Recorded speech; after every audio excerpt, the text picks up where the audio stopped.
चलो राजे अगे करते हैं ਆਪਾਂ ਉਹਦੇ ਨਾਲ ਇੱਕ ਥਿਊਰਮ ਕਰਨ ਲੱਗੇ ਸੀਗੇ ਥਿਊਰਮ 1.3.2 ਠੀਕ ਹੈ ਜੀ। ਇਹਦੇ 'ਚ ਆਹ ਡੈਫੀਨੇਸ਼ਨ ਸੀਗੀ ਥਿਊਰਮ ਇਹ ਸੀਗੀ ਜੀ B group A B any element of order M prove that ਇਹ ਸਾਰੇ ਐਲੀਮੈਂਟ ਜਿਹੜੇ ਡਿਫਰੈਂਟ ਹੋਣਗੇ। ਦੈਨ ਇੱਕ ਹੋਰ ਪਾਰਟ ਆ ਉਹ ਬਾਅਦ 'ਚ ਡਿਸਕਸ ਕਰਦੇ ਹਾਂ, ਪਹਿਲਾਂ ਇਹ ਚੀਜ਼ ਸ਼ੋ ਕਰੀਏ, ਸੈਕਿੰਡ ਪਾਰਟ ਬਾਅਦ 'ਚ ਕਰਦੇ ਹਾਂ। ਗਿਵਨ ਦੈਟ ਥਿਊਰਮ 1.3.2 ਹੈ, ਕਿਤਾਬ ਖੋਲ੍ਹ ਲਓ। Given that G be a group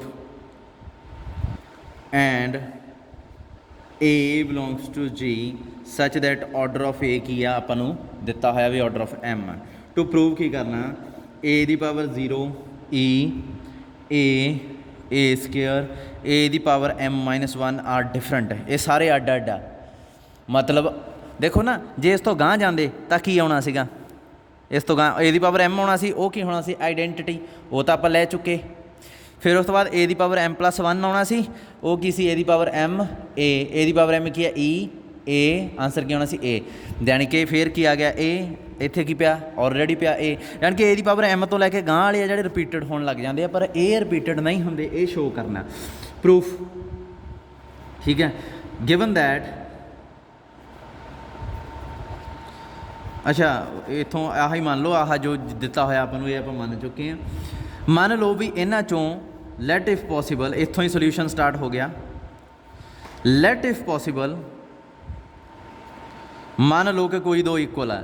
light if possible a i a j is equal to ਕੀ ਆ, ਸੌਰੀ ਇਕੁਅਲ ਆ for i not equal to j. Obviously i ਜਾਂ ਜੇ 'ਚੋਂ ਕੋਈ ਇੱਕ ਵੱਡਾ ਹੋਊ, ਮੈਂ ਆ ਮੰਨ ਲਿਆ।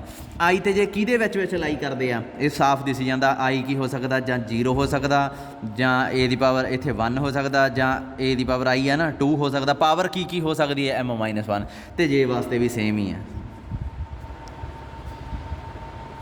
ਠੀਕ ਹੈ ਜੀ। ਹੁਣ ਇੱਥੋਂ ਮੈਂ ਕਹਿ ਸਕਦਾ ਕਿ ਆਈ ਹੈ ਜਿਹੜੀ ਉਹ 0 ਤੋਂ M ਦੇ ਵਿੱਚ ਆ, ਪਰ ਇੱਥੇ ਸਟ੍ਰਿਕਟਲੀ ਲੈਸ ਪਾਤਾ। ਜੇ M-1 ਇੱਥੇ ਲਿਖੋਗੇ ਤਾਂ ਇੱਥੇ ਇਕੁਐਲਿਟੀ ਪੈ ਜਾਊਗੀ। ਸਿਮਿਲਰਲੀ ਜੇ ਹੁਣ ਇੱਥੇ ਮੈਂ ਕੀ ਕੀਤਾ, ਏ ਦੀ ਮਾਈਨਸ ਜੇ ਨਾਲ ਪ੍ਰੋਡਕਟ ਕਰਤਾ, ਆਪਰੇਟ ਕਰਤਾ ਇਹਨੂੰ ਦੋਵੇਂ ਪਾਸੇ ਆਪਰੇਟਿੰਗ। ਬਹੁਤ ਕੁਐਸਚਨਾਂ 'ਚ ਇਹੀ ਸਟੈਪ ਰਿਪੀਟ ਹੋਇਆ ਨਾ, ਏ ਦੀ ਮਾਈਨਸ ਜੇ ਨੂੰ ਪ੍ਰੋਡਕਟ ਕਰਤਾ ਦੋਵੇਂ ਪਾਸੇ, ਏ ਦੀ ਆਈ ਮਾਈਨਸ ਜੇ ਏ ਦੀ ਜੇ ਮਾਈਨਸ ਜੇ, ਏ ਦੀ ਆਈ ਮਾਈਨਸ ਜੇ, ਇੱਥੇ ਏ ਦੀ ਪਾਵਰ 0, ਏ ਦੀ ਪਾਵਰ 0 ਕੀ ਹੁੰਦਾ ਆਈਡੈਂਟਿਟੀ। ਸੋ ਏ ਦੀ ਆਈ ਮਾਈਨਸ ਜੇ ਇਜ਼ ਇਕੁਅਲ ਟੂ ਆਈਡੈਂਟਿਟੀ ਬਣ ਗਿਆ। ਹੁਣ ਇੱਕ ਚੀਜ਼ ਦੇਖੋ, ਆਈ ਵੀ M ਤੋਂ ਛੋਟਾ, ਜੇ ਵੀ M ਤੋਂ ਛੋਟਾ, ਬਟ ਕੀ ਹੋਊਗਾ ਆਈ ਮਾਈਨਸ ਜੇ ਆ ਜਿਹੜਾ, ਇੱਥੋਂ ਇੱਕ ਚੀਜ਼ ਕਲੀਅਰ ਹੋ ਜਾਂਦੀ ਹੈ। ਆਈ 'ਚੋਂ ਆਈ ਵੱਡਾ ਜੇ ਛੋਟਾ, ਅਤੇ ਜੇ ਵੱਡੇ 'ਚੋਂ ਛੋਟਾ ਘਟਾਈਏ ਤਾਂ ਉਹ ਪੋਜ਼ੀਟਿਵ ਨੰਬਰ ਹੁੰਦਾ। ਸੋ ਆਈ ਮਾਈਨਸ ਜੇ ਪੋਜ਼ੀਟਿਵ ਵੀ ਹੈ, ਅਤੇ ਇੱਥੇ ਦੇਖੋ ਹੁਣ ਆਈ ਵੀ ਛੋਟਾ M ਤੋਂ, ਜੇ ਵੀ ਛੋਟਾ, ਇਹਨਾਂ ਦਾ ਡਿਫਰੈਂਸ M ਤੋਂ ਛੋਟਾ ਹੋਊ 100%। ਅਤੇ ਆਲਸੋ ਇਹ ਕੀ ਆ ਆਈ ਮਾਈਨਸ ਜੇ ਇਜ਼ ਪੋਜ਼ੀਟਿਵ। ਪਰ ਆਪਾਂ ਤਾਂ ਕਿਹਾ ਆਰਡਰ ਏ ਦਾ ਕੀ ਆ M ਕੀ ਹੁੰਦਾ ਲੀਸਟ ਪਲੱਸ ਪੋਜ਼ੀਟਿਵ ਪਲੱਸ ਤੀਜੀ ਪ੍ਰੋਪਰਟੀ ਕੀ ਹੁੰਦਾ ਏ ਦੀ ਪਾਵਰ M ਰੱਖੇ ਤੇ ਆਈਡੈਂਟਿਟੀ ਬਣਦਾ। ਮਤਲਬ M ਸਭ ਤੋਂ ਛੋਟਾ ਪੋਜ਼ੀਟਿਵ ਹੁੰਦਾ, ਇਸ ਤੋਂ ਛੋਟਾ ਪੋਜ਼ੀਟਿਵ ਲੱਭ ਨਹੀਂ ਸਕਦਾ, ਪਰ ਆਪਾਂ ਨੂੰ ਤਾਂ ਲੱਭ ਗਿਆ। M ਤੋਂ ਛੋਟਾ ਆਈ ਮਾਈਨਸ ਜੇ ਅਤੇ ਪੋਜ਼ੀਟਿਵ ਵੀ ਆ, ਅਤੇ ਕੀ ਕਰ ਰਿਹਾ ਹੈ ਏ ਦੀ ਪਾਵਰ 'ਤੇ ਰੱਖੇ ਤੇ ਇਹ ਆਈਡੈਂਟਿਟੀ ਵੀ ਬਣਾਈ ਜਾਂਦਾ। ਇਹਦਾ ਮਤਲਬ ਕੀ ਆ therefore order of A should be I minus J. ਪਰ ਐਂ ਕਿਵੇਂ ਹੋ ਸਕਦਾ, ਉਹ ਤਾਂ ਆਰਡਰ ਤਾਂ M, ਫਿਰ ਇਹਦਾ ਮਤਲਬ ਕੀ ਆ ਵਿਚ ਇਜ਼ ਨਾਟ ਪੋਸੀਬਲ। ਇਹ ਹੋ ਹੀ ਨਹੀਂ ਸਕਦਾ ਐਜ਼, ਕਿਉਂ order of a is M ਕੀ ਹੈ order of a is M। ਚਲੋ ਇੱਦਾਂ ਕਹਿ ਦਿੰਦੇ ਹਾਂ, M ਕੀ ਹੈ as least positive, that is ਪਾ ਦਿਓ ਇੱਥੇ, ਦੈਟ ਇਜ਼ ਪਾ ਕੇ M is least positive such that a ਦੀ power M is equal to identity. ਠੀਕ ਆ, ਹੋਰ ਕੋਈ ਇਸ ਤੋਂ ਛੋਟਾ ਮਿਲ ਹੀ ਨਹੀਂ ਸਕਦਾ। ਇਹਦਾ ਮਤਲਬ ਪ੍ਰੋਬਲਮ ਕਿਉਂ ਹੋਈ, ਕਿਉਂਕਿ ਆਪਾਂ ਇਹਨਾਂ ਨੂੰ ਬਰਾਬਰ ਮੰਨਿਆ ਸੀ, ਇਹਦਾ ਮਤਲਬ ਬਰਾਬਰ ਹੋ ਹੀ ਨਹੀਂ ਸਕਦੇ। ਸੋ ਇਹ ਸਾਰੇ ਐਲੀਮੈਂਟ ਇੱਕ ਦੂਜੇ ਤੋਂ ਡਿਫਰੈਂਟ ਹੋਣਗੇ। ਉਸ ਤੋਂ ਬਾਅਦ ਕੀ ਆ ਰਾਜੇ, ਇੱਥੇ ਨਾ ਇੱਕ ਚੀਜ਼ ਤੁਹਾਨੂੰ ਮੈਂ ਦੱਸਣੀ ਚਾਹੁੰਦਾ, ਡਿਵੀਜ਼ਨ ਐਲਗੋਰਿਦਮ। ਕੱਲ੍ਹ ਜਿਹੜੀ ਮੈਂ ਵੀਡੀਓ ਭੇਜੀ ਸੀ ਉਹਦੇ 'ਚ ਲਾਸਟ ਥਿਊਰਮ ਆ ਜਿਹੜੀ ਕੁਛ ਡਿਵੀਜ਼ਨ ਐਲਗੋਰਿਦਮ ਨਾਲ ਰਿਲੇਟਡ ਸੀ। ਜੇ ਤੁਸੀਂ ਨਹੀਂ ਦੇਖੀ ਤਾਂ ਅੱਜ ਤੁਹਾਨੂੰ ਸਮਝ ਲੱਗ ਜੂਗੀ। ਪਹਿਲਾਂ ਮੈਂ ਥਿਊਰਮ ਦਾ ਸੈਕਿੰਡ ਪਾਰਟ ਲਿਖਦਾ। ਇਹ ਕੀ ਕਹਿੰਦੇ ਆ ਕਿ ਪ੍ਰੂਵ ਕਰੋ ਕੋਈ ਵੀ ਇੰਟੀਜ਼ਰ n ਲਓ, ਏ ਦੀ ਪਾਵਰ n ਲਿਖੋਗੇ ਨਾ ਜਦੋਂ, ਇਹ ਕੀ ਹੋਊਗਾ ਇਜ਼ ਇਕੁਅਲ ਟੂ, ਇਹ ਨੰਬਰ ਜੋ ਵੀ ਬਣੂਗਾ ਇਹ ਕੀ ਹੋਊਗਾ is equal to some 1 from above list. Above list ਮੈਂ ਦੁਬਾਰਾ ਹੀ ਲਿਖ ਦਿੰਦਾ,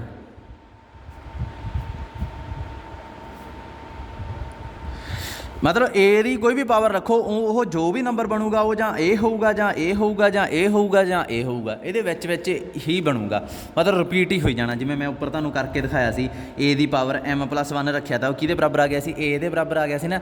ਏ ਦੀ ਪਾਵਰ m ਰੱਖਿਆ ਸੀ ਕਿਹਦੇ ਬਰਾਬਰ ਆ ਗਿਆ ਸੀ, ਈ ਦੇ ਬਰਾਬਰ ਆ ਗਿਆ ਸੀ ਨਾ। ਇਹਨਾਂ 'ਚੋਂ ਹੀ ਬਣੀ ਜਾਣੇ ਐਲੀਮੈਂਟ ਗਾਂ ਕਹਿੰਦਾ, ਜਾਣੀ ਕਿ n ਜਿਹੜੀ ਮਰਜ਼ੀ ਚੁਣ ਲਓ ਉਹ ਇਹਨਾਂ 'ਚੋਂ ਹੀ ਕੁਛ ਨਾ ਕੁਛ ਬਣੀ ਜਾਣੇ ਆ। ਜੇ ਤੁਸੀਂ ਕਹੋਗੇ ਸਰ ਜੇ ਅਸੀਂ m ਤੋਂ ਛੋਟਾ ਚੁਣੀਏ, ਮੈਂ ਕਹੂੰਗਾ ਕੀ ਚੁਣੋਗੇ, ਤੁਸੀਂ ਕਿਹਾ ਜੀ ਅਸੀਂ ਆਹ ਚੁਣ ਲਿਆ, ਮੈਂ ਕਹੂੰਗਾ ਹਾਂ ਫਿਰ ਇਹ ਤਾਂ ਸਿੱਧਾ ਹੀ ਇਹਦੇ 'ਚ ਪਿਆ, ਇਹ ਤਾਂ ਸੋਚਣ ਦੀ ਵੀ ਨਹੀਂ ਲੋੜ। ਪ੍ਰੂਫ ਕਿਹਦੇ ਵਾਸਤੇ ਕਰਨਾ, ਜਦੋਂ n m ਤੋਂ ਵੱਡਾ ਹੋ ਜੇ, ਕਿਉਂਕਿ m ਤੋਂ ਛੋਟੇ ਤਾਂ ਸਾਰੇ ਵਿੱਚ ਹੀ ਪਏ ਆ। ਜਦੋਂ n ਦੀ ਜਗ੍ਹਾ 'ਤੇ m ਤੋਂ ਛੋਟੀਆਂ ਪਾਵਰ ਰੱਖੋਗੇ ਉਹ ਤਾਂ ਸਾਫ਼ ਹੀ ਦਿਸੀ ਜਾਂਦੀਆਂ ਵੀ ਇਹਨਾਂ ਦੇ ਵਿੱਚ ਆ। ਵੱਡੀਆਂ ਦੀ ਪ੍ਰੋਬਲਮ ਆ, ਵੱਡੀਆਂ ਤੇ ਬਰਾਬਰ ਦੀ, ਠੀਕ ਆ, ਉਹ ਆਪਾਂ ਦੇਖ ਲੈਂਦੇ ਹਾਂ। ਉਹਦੇ ਵਾਸਤੇ ਕੁਛ ਆਪਾਂ ਨੂੰ ਪ੍ਰੋਬਲਮ ਇੰਨੀ ਕਰਨੀ ਨਹੀਂ ਪੈਣੀ ਕੁਛ, ਕਿਉਂ, ਉਹਦੇ ਵਾਸਤੇ ਆਪਣੇ ਕੋਲ ਡਿਵੀਜ਼ਨ ਐਲਗੋਰਿਦਮ ਹੈਗਾ। ਡਿਵੀਜ਼ਨ ਐਲਗੋਰਿਦਮ ਦੇਖੋ ਰਾਜੇ, ਜਿਵੇਂ ਮਰਜ਼ੀ ਮੈਂ ਇੱਥੇ ਲਿਖਾਂ, ਤੁਸੀਂ ਕਿਤਾਬ ਤੋਂ ਹੀ ਪੜ੍ਹਨਾ, ਠੀਕ ਹੈ, ਤੁਸੀਂ ਕਿਤਾਬ ਹੀ ਫੋਲੋ ਕਰਨੀ ਹੈ, ਕਿਤਾਬ ਤੋਂ ਹੀ ਪੜ੍ਹਨਾ, ਠੀਕ ਹੈ, ਇਹ ਚੀਜ਼ ਯਾਦ ਰੱਖਿਓ, ਕਿਉਂਕਿ ਮੈਂ ਪੂਰਾ ਨਹੀਂ ਲਿਖਦਾ ਇੱਥੇ। ਡਿਵੀਜ਼ਨ ਐਲਗੋਰਿਦਮ ਹੈ,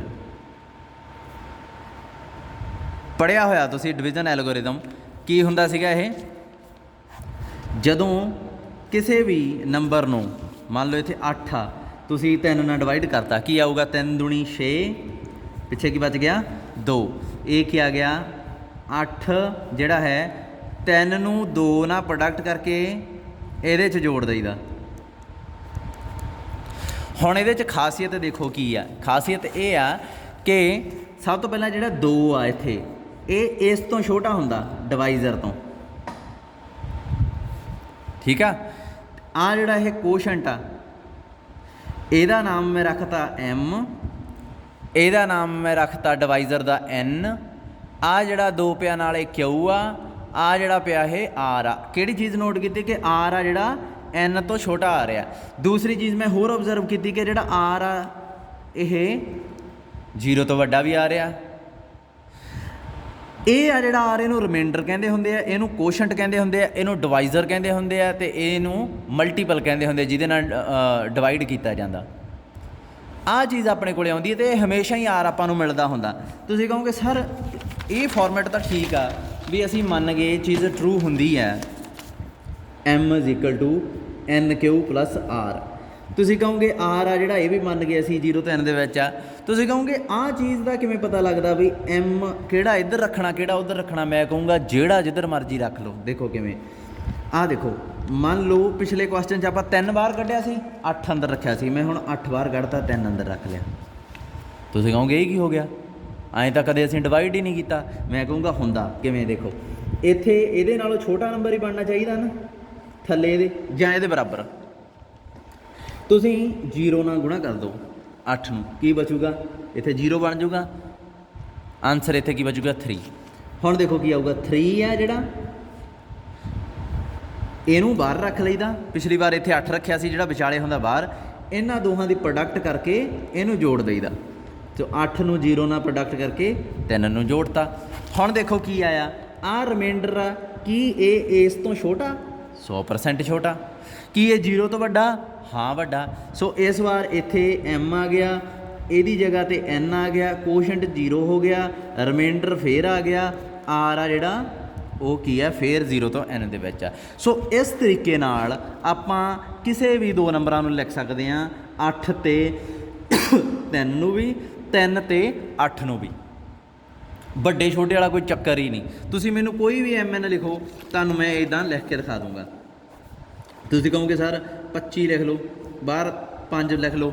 ਮੈਂ ਕਹੂੰਗਾ ਠੀਕ ਆ, 5 5 ਕੀ ਹੋ ਗਿਆ 25, ਰਿਮਾਈਂਡਰ ਕੀ ਬਚਿਆ 0। ਸੋ ਇਹਨੂੰ ਮੂਹਰੇ ਰੱਖ ਲਓ, ਇਹਨਾਂ ਦੋਹਾਂ ਦੀ ਪ੍ਰੋਡਕਟ ਕਰ ਦਿਓ, ਇਹਨੂੰ ਵਿੱਚ ਜੋੜ ਦਿਓ। ਐਤਕੀ ਕੀ ਹੋਇਆ, ਆਹ ਜਿਹੜਾ ਰਿਮਾਈਂਡਰ 0 ਹੋ ਗਿਆ, ਇਹ ਰਿਮਾਈਂਡਰ 0 ਵੀ ਹੋ ਜਾਂਦਾ। ਇਹ ਤਾਂ ਬਹੁਤ ਸਪੈਸ਼ਲ ਕੇਸ ਆ ਅਤੇ ਖਾਸ ਕੇਸ ਆ ਜਦੋਂ ਰਿਮਾਈਂਡਰ 0 ਹੋ ਜਾਂਦਾ। m ਇਹ ਹੋ ਗਿਆ, ਇਹ ਕੀ ਹੈ n, ਇਹ ਕੀ ਹੈ q। ਰਿਮਾਈਂਡਰ ਕਿਉਂਕਿ 0 ਮੈਂ ਲਿਖਣਾ ਹੀ ਨਹੀਂ, ਵੈਸੇ ਤਾਂ ਇੱਥੇ r ਜੁੜਨਾ ਸੀ, ਪਰ ਉਹ 0 ਆ ਤਾਂ ਅਗਲੇ ਸਟੈਪ 'ਚ m = n/q ਹੋ ਜਾਊਗਾ। ਹੁਣ ਇਹ ਕੇਸ ਆ ਜਿਹੜਾ m = n/q, ਇਹ ਥੋੜ੍ਹਾ ਜਿਹਾ ਸਪੈਸ਼ਲ ਆ। की होया कि 25 एन की जगह की 5 इत्थे की है 5, इदां ही 15 नूं मैं लिख सकदा 5 गुणा 3, ए एम आ, ए एन आ, ए क्यू आ, ए एन आ, ए क्यू आ, ए एम आ, उस फॉर्मेट च तुरे आओ। फिर इत्थे 8 लिख लईए तो मैं 4 दूनी लिख सकदा। इत्थों मैनूं एक चीज़ पता लगदी आ कि 5 25 नूं डिवाइड करदा, फैक्टर आ 5 25 का, फैक्टर हमेशा तोड़दा हुंदा। सो उवें ही 15 का फैक्टर किहड़ा 5 ते 3 2 दोवें फैक्टर आ भाई। फिर 4 ते 2 ये भी फैक्टर, ठीक है, 4 ते 2 दोवें फैक्टर आ। सो इत्थों मैं एक चीज़ ध्यान नाल नोट की कि जे मान लो इत्थे मैं क्यों पहले तुहानूं जरनल समझावां, M equal to N Q आ गया, जे एम नूं इत्थे एन नीचे रख ला मैं, आंसर की आऊगा क्यू, ठीक है। जदों भी किते यह जी चीज़ बन जाती है M equal to N Q, तो आप कहने कि एन आ जिहड़ा ये डिवाइड करदा किनूं एम नूं, ठीक है। क्यू भी लिख सकते हैं, क्यू भी डिवाइड करदा, पर आपां मैं गल कर रहा जिहड़े एन दी। उस तरीके नाल जदों एन एम नूं डिवाइड करदा तो की बन गया, एन नीचे लिया सकते हैं इत्थे कोई प्रॉब्लम, जे तो मान लो आई हुंदा फिर एन नूं मैं नीचे लियाउंदा,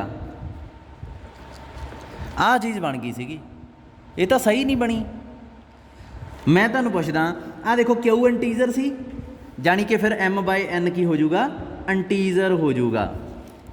अच्छा हुण क्यू इंटीजर आ पर आर बाय एन की पता नॉन इंटीजर होवे, सो नॉन इंटीजर इंटीजर च जुड़ गया, इंटीजर तो बनना ही नहीं, हो सकता बने हो सकता ना बने, नहीं बनता हुंदा है वैसे, क्योंकि देखो मेरी गल सुनो, जेड़ा आर आ ना ये 0 तो एन दे विच आ, दोवें पासे एन नूं डिवाइड करो,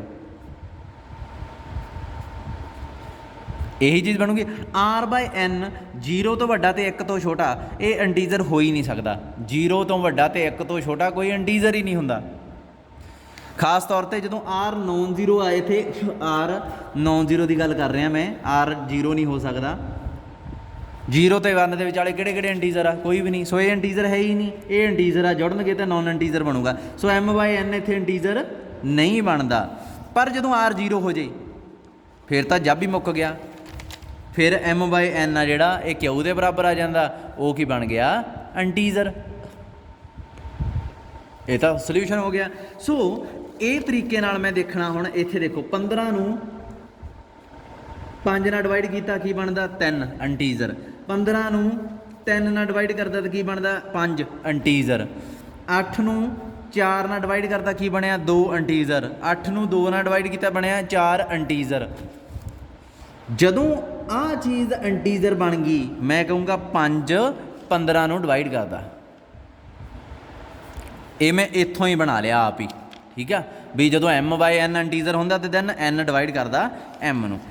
3 5 15 बटा 3 की है इंटीजर, ਇਹਦਾ मतलब 3 भी डिवाइड करता 15 नूं।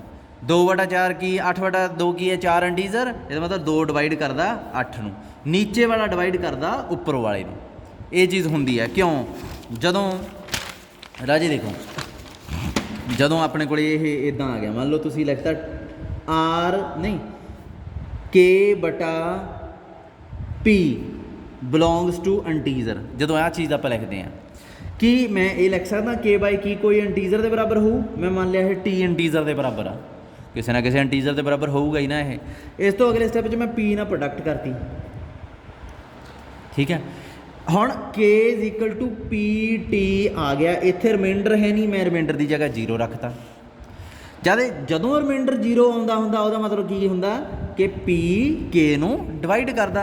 आ देख लो जिथे मर्जी ला लो, 5 आ इत्थे 5 लाया, 5 5 25, 5 दे डिवाइड किया रिमाइंडर 0 आ, ਇਹਦਾ मतलब पूरा 5 25 ਨੂੰ डिवाइड करता। ਜਦੋਂ रिमाइंडर 0 हो गया दैट मीनस पूरा डिवाइड करता। सो ਇਹਦਾ मतलब पी है ਜਿਹੜਾ ਉਹ डिवाइड करता के नूं। इत्थे रिमाइंडर 0 आपे ही लिख लिया, कुछ है ही नहीं सी लिखण नूं, मैं 0 पा लिया, फिर ਇਹਦਾ मतलब रिमाइंडर की जगह 0 आ गया। सो आपां just M N Q plus R की फॉर्म च लिखना। ਜਦੋਂ रिमाइंडर 0 है ਇਹਦਾ मतलब एन डिवाइड करता एम नूं, एम डिवाइड करता एन नूं ना लिख दिओ, गलत हो जाना फिर ਉਹ। ਹੁਣ ਮੈਂ ਤੁਹਾਨੂੰ ਕਹਿੰਦਾ 17 4 ਨੂੰ ਡਿਵਾਈਡ ਕਰਦਾ, ਤੁਸੀਂ ਐਂ ਲਿਖੋਗੇ, ਨਹੀਂ 4 17 ਨੂੰ ਡਿਵਾਈਡ ਕਰਦਾ, ਤੁਸੀਂ ਐਂ ਲਿਖੋਗੇ 17/4।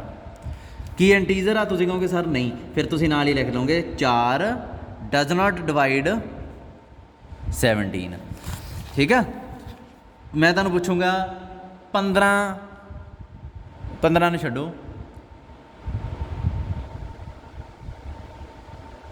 B 10 ਨੂੰ ਡਿਵਾਈਡ ਕਰਦਾ, ਤੁਸੀਂ ਕਹੋਗੇ ਸਰ 20/10 ਇਹ 2 ਹੁੰਦਾ, ਇੰਟੀਜ਼ਰ ਹੋ ਗਿਆ, ਕਰਦਾ। ਪਰ ਕਰ ਕਿਉਂ ਪਾਏ ਇਹ? ਦੇਖੋ 20 ਆ, 10 ਨੂੰ ਉੱਧਰ ਲੈ ਜਾਓ, 2 × 10, ਰਿਮਾਈਂਡਰ ਦੀ ਜਗ੍ਹਾ 0। ਦੇਖੋ ਕੀ ਆ ਗਿਆ, ਇਹ ਆ ਗਿਆ M, 2 ਦੀ ਜਗ੍ਹਾ 'ਤੇ ਆ ਗਿਆ, ਨਹੀਂ 2 ਦੀ ਜਗ੍ਹਾ 'ਤੇ ਨਹੀਂ, 10 ਦੀ ਜਗ੍ਹਾ 'ਤੇ ਆ ਦੇਖੋ, 10 ਦੀ ਜਗ੍ਹਾ 'ਤੇ ਆ ਗਿਆ N, 2 ਦੀ ਜਗ੍ਹਾ 'ਤੇ ਆ ਗਿਆ Q, ਪਲੱਸ ਰਿਮਾਈਂਡਰ ਦੀ ਜਗ੍ਹਾ 'ਤੇ ਆ ਗਿਆ 0। ਉਸ ਫਾਰਮ 'ਚ ਲਿਖਤਾ। ਉਸ ਫਾਰਮ 'ਚ ਲਿਖ ਕੇ ਜੇ ਰਿਮਾਈਂਡਰ 0 ਆਉਂਦਾ ਦੈਨ ਆਪਾਂ ਕਹਿ ਦਿੰਦੇ ਹਾਂ N ਡਿਵਾਈਡ ਕਰਦਾ M ਨੂੰ। ਠੀਕ ਹੈ। ਹੁਣ ਇਹ ਇੱਥੋਂ ਹੀ ਆਪਾਂ ਕੰਮ ਚੱਕਣਾ, ਆਪਾਂ ਅਗਲਾ ਬਸ ਆਪਾਂ ਰਿਮਾਈਂਡਰ ਹੀ 0 ਸ਼ੋਅ ਕਰਿਆ ਕਰਨੇ ਆ, ਜਾਂ ਰਿਮਾਈਂਡਰ ਦੀ ਮਦਦ ਨਾਲ ਕੁਐਸਚਨ ਹੱਲ ਕਰਿਆ ਕਰਨੇ ਆ। ਜੇ ਮੰਨ ਲਓ ਆਪਣੇ ਕੋਲ ਕੀ ਆ, ਉਹਨਾਂ ਨੇ ਕੀ ਕਿਹਾ ਸੀਗਾ ਪਾਰਟ 2 'ਚ, ਕੋਈ ਵੀ N ਲੈ ਲਓ, A ਦੀ N ਉਸ ਕਲੈਕਸ਼ਨ ਨੂੰ, ਉੱਪਰ ਵਾਲੀ ਕਲੈਕਸ਼ਨ ਨੂੰ ਹੀ ਬਿਲੋਂਗ ਕਰੂਗਾ। ਥਿਊਰਮ ਇਹ ਸੀਗੀ। ਸੋ ਇੱਥੇ ਕਹਿੰਦਾ ਮੈਂ ਲੈ ਲਿਆ, ਲਓ ਕੋਈ ਵੀ N। ਲੈਟ N ਨੂੰ ਮੈਂ ਇੱਦਾਂ ਲਿਖ ਸਕਦਾ, ਤੁਸੀਂ ਕਹੋਗੇ ਸਰ ਇਹ ਕੀ ਹੈ, ਤਾਂ ਧੱਕਾ ਜਿਹਾ ਹੋ ਗਿਆ। M ਕਿੱਥੋਂ ਆ ਗਈ? M ਮੈਂ ਆਪਦੀ ਮਰਜ਼ੀ ਨਾਲ ਚੁਣ ਲਈ। ਕਿਸੇ ਵੀ ਪੇਅਰ ਲਈ ਚਾਹੇ MN ਲੈ ਲਓ, ਭਾਵੇਂ MN ਲਿਖ ਲਓ, ਤੁਸੀਂ ਐਂ ਲਿਖ ਸਕਦੇ ਹੋ। M ਨੂੰ ਵੀ ਇੱਧਰ ਲਿਖ ਸਕਦੇ ਹੋ, ਪਰ ਇੱਥੇ ਕੋਸ਼ੈਂਟ ਬਦਲ ਜੂਗਾ, ਫਿਰ ਰਿਮਾਈਂਡਰ ਵੀ ਬਦਲ ਜੂਗਾ। ਇੱਥੇ ਜਿਹੜਾ ਨਵਾਂ ਰਿਮਾਈਂਡਰ ਆਇਆ ਇਹ N ਤੋਂ ਛੋਟਾ ਹੋਊਗਾ। M ਤੇ N ਨੂੰ ਵੀ ਐਂ ਲਿਖ ਸਕਦੇ ਆ, N ਤੇ M ਨੂੰ ਵੀ ਐਂ ਲਿਖ ਸਕਦੇ ਆ, ਪਰ ਆਪਾਂ ਨੂੰ ਜਿਹਦੀ ਲੋੜ ਆ ਉਹ ਲਿਖੋ। ਅੱਛਾ, ਜਦੋਂ ਇਹ ਲਿਖ ਲਿਆ, ਹੁਣ A ਦੀ ਪਾਵਰ ਤੁਸੀਂ N ਲਿਖਿਆ, N ਦੀ ਜਗ੍ਹਾ 'ਤੇ ਭਰਤੀ ਵੈਲਿਊ M + Q R ਦੀ। ਅਗਲੇ ਸਟੈਪ 'ਚ A M Q ਅੱਡ ਹੋ ਗਿਆ, A ਦੀ R ਅੱਡ ਹੋ ਗਿਆ। ਅਗਲੇ ਸਟੈਪ 'ਚ A ਦੀ M ਇੱਥੇ ਰੱਖ ਲਿਆ, Q ਨੂੰ ਉੱਪਰ ਲੈ ਗਏ, A ਦੀ R ਇੱਥੇ ਆ ਗਿਆ। A ਦੀ M ਕੀ ਆ? ਆਰਡਰ ਆਫ A ਕੀ ਸੀਗਾ? M, ਤੇ A ਦੀ ਪਾਵਰ M ਕੀ ਬਣੂਗਾ ਫਿਰ? ਆਈਡੈਂਟਿਟੀ। ਸੋ ਇੱਥੇ ਆਈਡੈਂਟਿਟੀ ਦੀ ਪਾਵਰ Q ਆ ਗਿਆ, ਇੱਥੇ A R ਆ ਗਿਆ। ਆਈਡੈਂਟਿਟੀ ਦੀ ਪਾਵਰ, ਆਈਡੈਂਟਿਟੀ ਨੂੰ ਜਿੰਨੀ ਮਰਜ਼ੀ ਵਾਰ ਆਈਡੈਂਟਿਟੀ ਨਾਲ ਪ੍ਰੋਡਕਟ ਕਰ ਲਓ, ਆਈਡੈਂਟਿਟੀ ਆਉਣਾ। ਜਿਵੇਂ 1 ਨੂੰ ਜਿੰਨੀ ਵਾਰ ਮਰਜ਼ੀ 1 ਨਾਲ ਪ੍ਰੋਡਕਟ ਕਰ ਲਓ। ਇਹ ਕੀ ਬਚ ਗਿਆ? A the R। ਹੁਣ A ਦੀ N ਕਿਹਦੇ ਬਰਾਬਰ ਆ ਗਿਆ? A ਦੀ R ਦੇ। R ਕੀ ਹੋ ਸਕਦਾ? ਜਾਂ 0 ਜਾਂ 1 ਜਾਂ 2 ਜਾਂ M - 1। M ਨਹੀਂ ਹੋ ਸਕਦਾ ਕਿਉਂਕਿ ਸਟ੍ਰਿਕਟਲੀ ਲੈਸ ਦੈਨ ਪਾਇਆ ਹੋਇਆ। ਸੋ R ਦੀ ਵੈਲਿਊ ਜਦੋਂ 0 ਆਊਗੀ, AN ਕੀ ਬਣ ਜੂਗਾ? A ਦੀ 0। ਜਦੋਂ 1 ਆਊਗੀ ਕੀ ਬਣ ਜੂਗਾ? A ਦੀ 1। 2 ਆਊਗੀ ਤਾਂ A ਦੀ 2। ਜੇ M - 1 ਆ ਗਈ, ਇਹ ਬਣ ਜੂਗਾ M - 1। ਦੇਖੋ ਕੋਈ ਵੀ ਐਲੀਮੈਂਟ ਆ ਜਿਹੜਾ ਉਸ ਕਲੈਕਸ਼ਨ ਤੋਂ ਬਾਹਰ ਆ, ਜੋ ਉੱਪਰ ਸੀਗੀ, ਸਾਰੀ ਉਸੇ ਨੂੰ ਹੀ ਤਾਂ ਬਿਲੋਂਗ ਕਰ ਰਹੇ ਆ। AN ਕੋਲੇ ਚਾਂਸ ਹੀ ਨਹੀਂ, ਇਹਨਾਂ ਦੇ ਬਰਾਬਰ ਹੀ ਹੋ ਸਕਦਾ ਇਹ, ਹੋਰ ਕੋਈ ਹੋ ਹੀ ਨਹੀਂ ਸਕਦਾ। ਸੋ ਇਹਦਾ ਮਤਲਬ ਕੀ ਆ ਕਿ AN ਆ ਜਿਹੜਾ ਕਿਸੇ ਨਾ ਕਿਸੇ ਇਹਨਾਂ ਐਲੀਮੈਂਟਸ ਦੇ ਬਰਾਬਰ ਹੀ ਬਣੂਗਾ। ਠੀਕ ਆ, ਸਿੱਧੇ ਜਿਹੇ ਰਿਜ਼ਲਟ ਆ। ਅਗਲੀ ਥਿਊਰਮ ਹੈ ਜਿਹੜੀ ਥਿਊਰਮ 1.3.3 ਹੈ। ਵੈਸੇ ਮੈਂ ਭੇਜਤੀ ਸੀਗੀ ਗੱਲ, ਪਰ ਮੈਨੂੰ ਲੱਗਦਾ ਇਹ ਸ਼ਾਇਦ ਨਾ ਸਮਝ ਲੱਗੀ ਹੋਵੇ, ਸੋ ਮੈਂ ਦੁਬਾਰਾ ਕਰਨ ਲੱਗਾ। Let G be a finite group and A belongs to G be an element of order M। ਮਤਲਬ A ਦਾ G ਇੱਕ ਐਲੀਮੈਂਟ ਆ, G ਦਾ ਉਹਦਾ ਆਰਡਰ ਕੀ ਹੈ? M। ਦੈਨ ਕਹਿੰਦਾ ਆਰਡਰ M ਨਹੀਂ, N ਲਿਖਿਆ ਹੋਇਆ ਇਹਨਾਂ ਨੇ, N ਆਰਡਰ ਦਾ ਐਲੀਮੈਂਟ ਆ।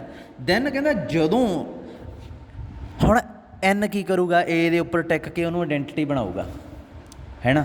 ਪਰ ਜੇ ਇਹੀ ਕੰਮ ਕੋਈ ਹੋਰ ਐਲੀਮੈਂਟ ਕਰ ਦੇਵੇ, ਕੋਈ ਗਲਤ ਬੰਦਾ, ਕੋਈ ਹੋਰ, ਇਹ ਤਾਂ ਚੋਰੀ ਸੀਨਾ ਚੋਰੀ ਵਾਲੀ ਗੱਲ ਹੋ ਗਈ, ਇਹਦਾ ਆਰਡਰ ਹੈ ਹੀ ਨਹੀਂ। ਪਰ ਇਹਨੇ ਕੀ ਕੀਤਾ? ਇਹਨੇ ਆਰਡਰ ਵਾਲਾ ਕੰਮ ਕਰਤਾ।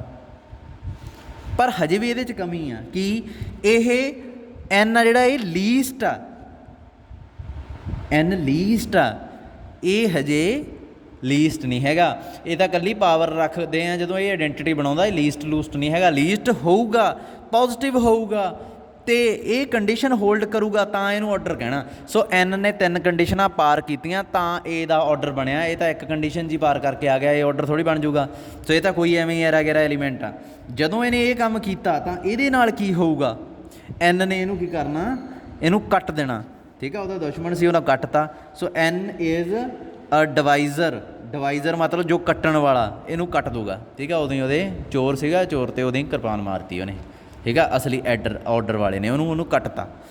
सो ये चीज़ आप शो करनी है, कट्टन का मतलब डिवाइड करना, एन डिवाइड करूँगा। अच्छा फस्ट की है, firstly let N divides them. पहला यही मान लो भी एन डिवाइड करता, मतलब आ चीज़ आप मान ली। जदों भी एन डिवाइड करता एम नूं तो आप किवें लिखते हैं, एन डिवाइड एम। आ सीधा डंडा मारते हैं, मतलब एन ने एम के सिर च डंडा मारिया तो वो 2 टुकड़े करते, ठीक है। अच्छा एक चीज़ है, एक चीज़ मैं होर उदों मेरे दिमाग च आउण लगी सी, जे मैं तुहानूं पुछां कि 2/4 इंटीजर हो सकदा, तुसीं कहोगे कदे भी नहीं सर।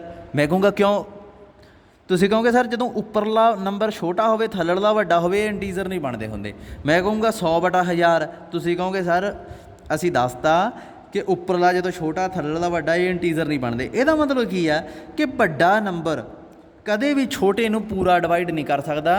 मतलब की है कि कदे भी तुसीं 2 मान लो, जे तुसीं कहने भी आ इंटीजर आ बन गया इंटीजर, फिर क्या आऊगा 2 4 क्यू तो रिमाइंडर 0, इदा कदे नहीं लिख सकते। मतलब रिमाइंडर नॉन जीरो ही आऊगा उदों। पिछली बार जो मैं छोटा नंबर अंदर रखा सी वड्डा बाहर रखा सी, मैं किवें लिख के दिखाया सी 2 4 4 नूं 0 नाल गुणा करके रिमाइंडर सेम ही पाता सीगा। आईं कीता सी ना, ये तो चलाकी जी कर गए सी आपां। इत्थे 0 करना प्रोडक्ट कर दो, इत्थे 0 बन जूगी, नीचे 2 लिख लो, 4 गुणा 0 + 2 आएँ करके आपां लिख लैंदे आ। पर रिमाइंडर नॉन जीरो रह गया ना इत्थे।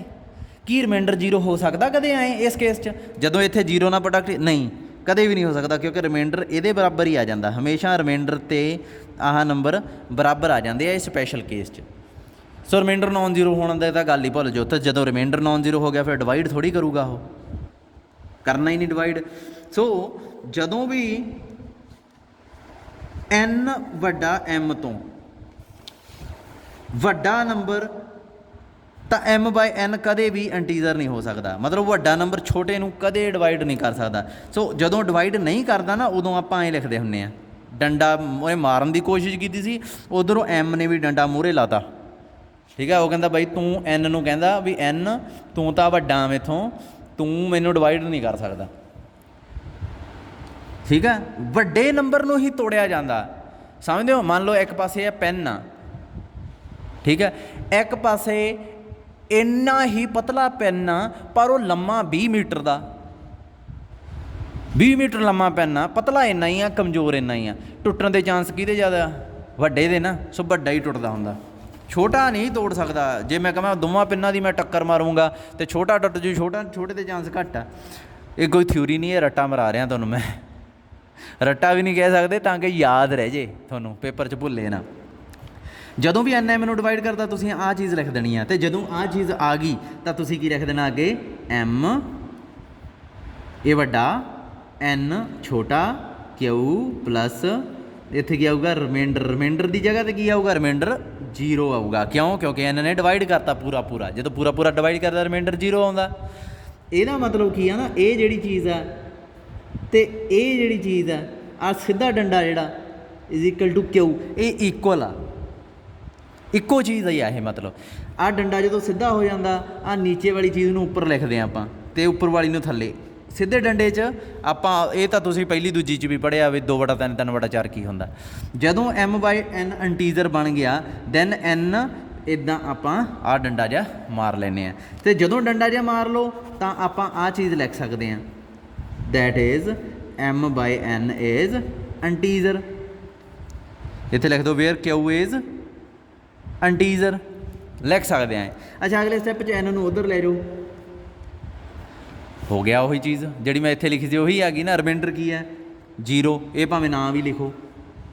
हुण अगले स्टैप च देखो प्रूव की करना, एन ने एम नूं डिवाइड करता, इस करके m/n की होगा इंटीजर होगा। इत्थों m = n क्यों लिख लिया, जदों ये लिखिया हुण मैं आ चीज़ शो करनी है, ये शो करनी बहुत सौखी है। ए दी पावर m ए दी पावर n क्यू लिख सकते हैं ना। अगले स्टैप ए दी पावर n थल्ले आ गया, क्यू ऊपर चला गया, ए दी पावर n की आऊगा आइडेंटिटी, आइडेंटिटी की पावर क्यू की होंगी है आइडेंटिटी, प्रूव हो गया। ए दी पावर m की हो गया आइडेंटिटी। कन्वर्स पार्ट औखा, कन्वर्स पार्ट च की आ लैट ए दी पावर m की है आइडेंटिटी, प्रूव की करना कि n m नूं डिवाइड करदा, ये काम औखा। मतलब मैं की शो करना रिमाइंडर 0। तो बाय डिवीजन एल्गोरिथम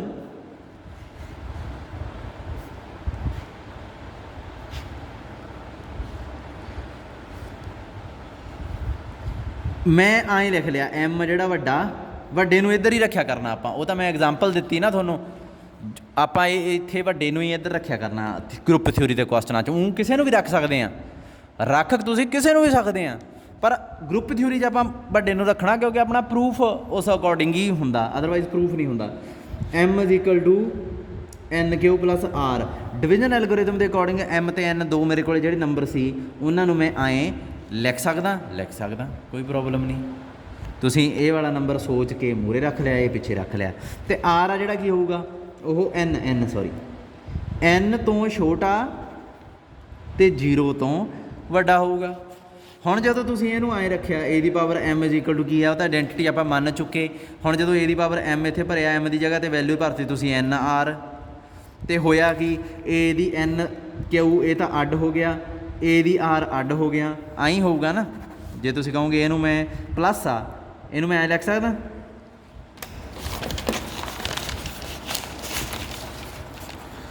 प्लस आ मैं लिख सकदा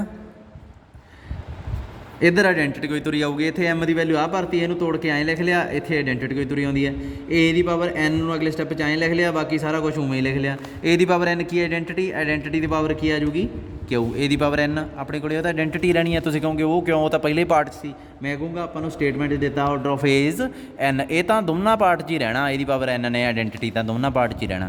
सो इतने a की पावर r = आइडेंटिटी आ गई आइडेंटिटी की पावर कोई मर्जी करी चलो आइडेंटिटी रही है। सो इतने आइडेंटिटी रह गई a की पावर r आइडेंटिटी बन गया। अगले स्टैप आइडेंटिटी ये प्रोडक्ट किया कोई असर नहीं पाना ये ने। सो a की पावर r आ गया उधर आइडेंटिटी बन गया। हुण एक प्रॉब्लम की आई अपने को है की आ इत्थे प्रॉब्लम आ गई एक वड्डी वो प्रॉब्लम की आ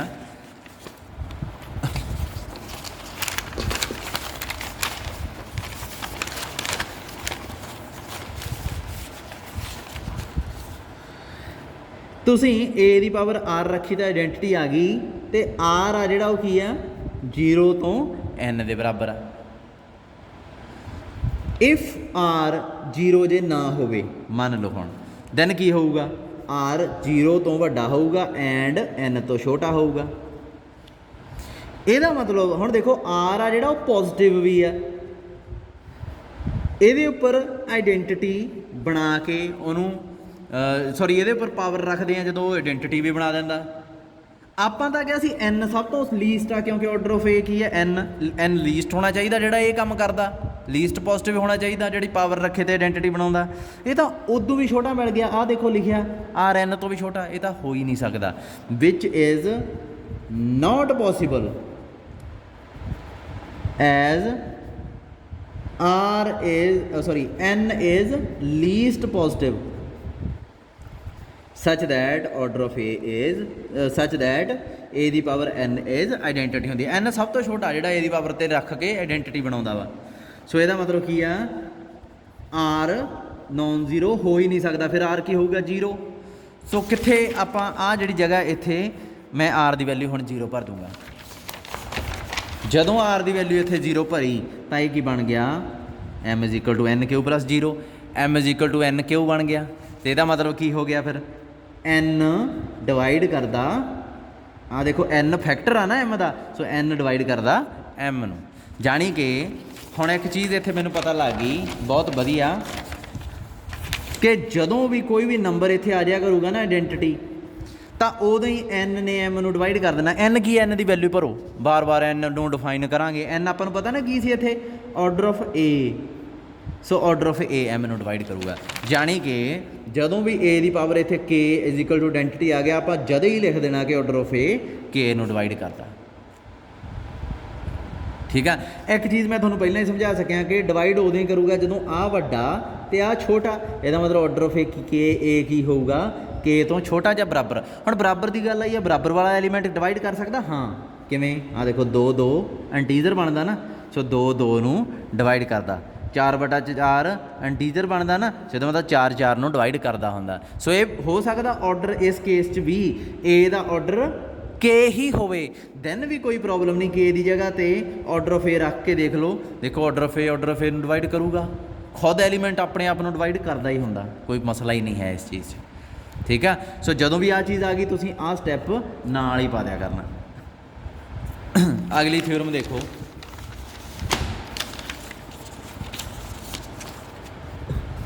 ਥੋੜ੍ਹੇ ਲੰਮੇ ਚੌੜੇ ਕੁਐਸਚਨ ਆ ਇਹ। ਅਗਲੀ ਥਿਊਰਮ ਆਹ ਜਿਹੜੀ ਥਿਊਰਮ ਆ ਇਹ ਮੈਂ ਕਰਵਾਤੀ ਸੀ ਕੱਲ੍ਹ ਵਾਲੇ, ਜਿਹੜੀ ਵੀਡੀਓ ਆ ਮੈਂ ਪਾਈ ਉਹ ਕਿਸੇ ਮੈਡਮ ਦੀ ਸੀਗੀ, ਉਹ ਤੁਸੀਂ ਦੇਖ ਲੈਣੀ ਆ ਅਤੇ ਉੱਥੋਂ ਹੀ ਕਰਨੀ ਆ। ਇਨਵਰਸ ਦਾ ਐਲੀਮੈਂਟ ਅਤੇ ਖੁਦ ਏ ਦਾ ਆਰਡਰ, ਇਨਵਰਸ ਦਾ ਅਤੇ ਏ ਦਾ ਆਰਡਰ ਇਹ ਇਕੁਅਲ ਹੁੰਦਾ। ਇਨਵਰਸ ਦਾ ਆਰਡਰ ਅਤੇ ਐਲੀਮੈਂਟ ਦਾ ਆਰਡਰ ਇਕੁਅਲ ਹੁੰਦਾ। ਠੀਕ ਆ, ਇਹ ਥਿਊਰਮ ਆ ਜਿਹੜੀ ਇਹ ਤੁਸੀਂ ਕਰਨੀ ਆ ਆਪੇ। ਠੀਕ ਆ, ਉਸ ਤੋਂ ਬਾਅਦ ਦੂਜੇ ਜਿਹੜੇ ਪਾਰਟ ਆ ਮੈਥਮੈਟੀਕਲ ਇੰਡਕਸ਼ਨ ਦੇ ਆ, ਸੌਖੇ ਜਿਹੇ ਆ। ਮੈਨੂੰ ਆਏ ਆ ਵੀ ਮੈਂ ਤੁਹਾਨੂੰ ਥਿਊਰਮ ਕੋਈ ਜ਼ਬਰਦਸਤ ਜੀ ਪਹਿਲਾਂ ਕਰਵਾਵਾਂ, ਚਲੋ ਕਰ ਹੀ ਲੈਂਦੇ ਆ ਵੀ, ਹੈ ਨਾ। ਇਹ ਥਿਊਰਮ ਚਲੋ ਐਂ ਕਰੋ ਤੁਸੀਂ, ਆਹ ਥਿਊਰਮ ਕਰਦੇ ਹਾਂ ਆਪਾਂ, ਥਿਊਰਮ 1.3.4 ਹੀ ਕਰ ਲਓ। ਆਰਡਰ ਜੀ ਬੀ ਐਨੀ ਗਰੁੱਪ, ਮੈਂ ਸਟੇਟਮੈਂਟ ਥੋੜ੍ਹੀ ਜਿਹੀ ਸ਼ਾਰਟ 'ਚ ਲਿਖਣ ਲੱਗਾ, ਐਂਡ ਏ ਬਿਲੋਂਗਸ ਟੂ ਜੀ ਸੱਚ ਦੈਟ ਆਰਡਰ ਆਫ ਏ ਕੀ ਹੈ, ਐਮ।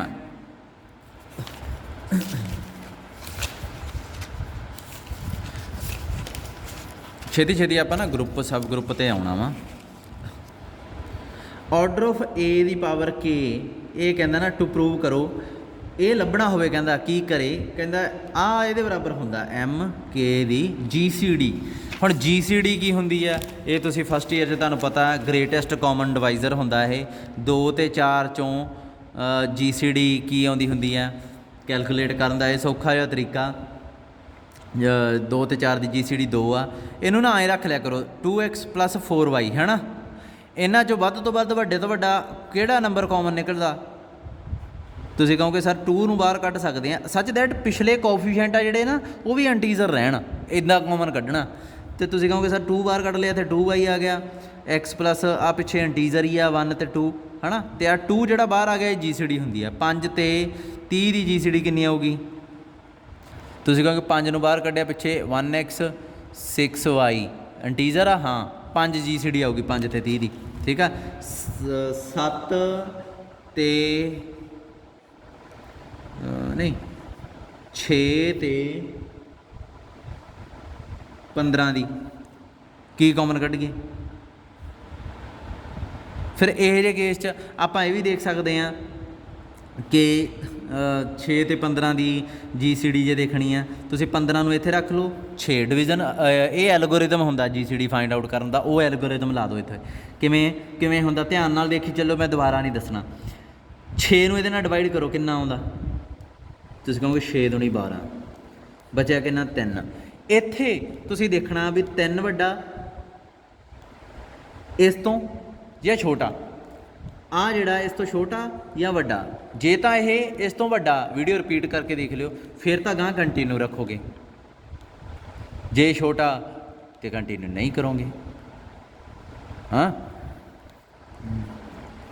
ਐਂਡ ਰੁਕਣਾ ਕਿੱਥੇ ਆ, ਉੱਥੇ ਰੁਕਣਾ ਜਿੱਥੇ ਇਹ ਚੀਜ਼ ਛੋਟੀ ਰਹਿ ਜੇ, ਆਹ ਵਾਲਾ ਛੋਟਾ ਰਹਿ ਜੇ, ਆਹ ਵੱਡਾ ਜੇ। ਛੋਟਾ ਬਣ ਗਿਆ, ਹੁਣ ਉਦੋਂ ਹੀ ਇੱਕ ਲਾਈਨ ਮਾਰੋ, ਇੱਧਰ ਨੂੰ ਖਿੱਚ ਦਿਓ, ਖਿੱਚਦੀ, ਠੀਕ ਆ, ਇੱਥੇ ਪਾ ਦਿਓ। ਡਿਵੀਜ਼ਨ ਐਲਗੋਰਿਦਮ ਕੀਤਾ ਆਪਾਂ ਇਹ ਫਸਟ ਈਅਰ 'ਚ, ਉਹੀ ਚੀਜ਼ ਆ ਇਹ। ਉੱਥੇ ਡਿਗਰੀ ਦੇਖਦੇ ਹੁੰਦੇ ਸੀ ਪੋਲੀਨੋਮੀਅਲ ਦੀ, ਜਦੋਂ ਛੋਟੀ ਹੋ ਗਈ ਲੈਂਡ ਮਾਰ ਕੇ ਇੱਧਰ ਆ ਜਾਓ। ਇੱਥੇ ਨੰਬਰ ਖੁਦ ਦੇਖਣਾ ਆਪਾਂ, ਵੱਡਾ ਕਿ ਛੋਟਾ। ਫਿਰ 3 ਆ ਗਿਆ, 6, ਹੁਣ ਇਹਨੂੰ ਡਿਵਾਈਡ ਕਰੋ, 3 ਦੂਣੀ 6, ਕੀ ਆਊਗਾ 0। ਜਦੋਂ 0 ਇੱਥੇ ਬਣ ਗਿਆ, ਮੈਂ ਤੁਹਾਨੂੰ ਉਦੋਂ ਦੱਸਿਆ ਸੀ ਆਹ ਜੀ ਸੀ ਡੀ ਹੁੰਦੀ ਹੈ। ਸੋ ਇਹਦੀ ਜੀ ਸੀ ਡੀ 6 ਅਤੇ 15 ਦੀ ਕਿੰਨੀ ਆ ਗਈ 3।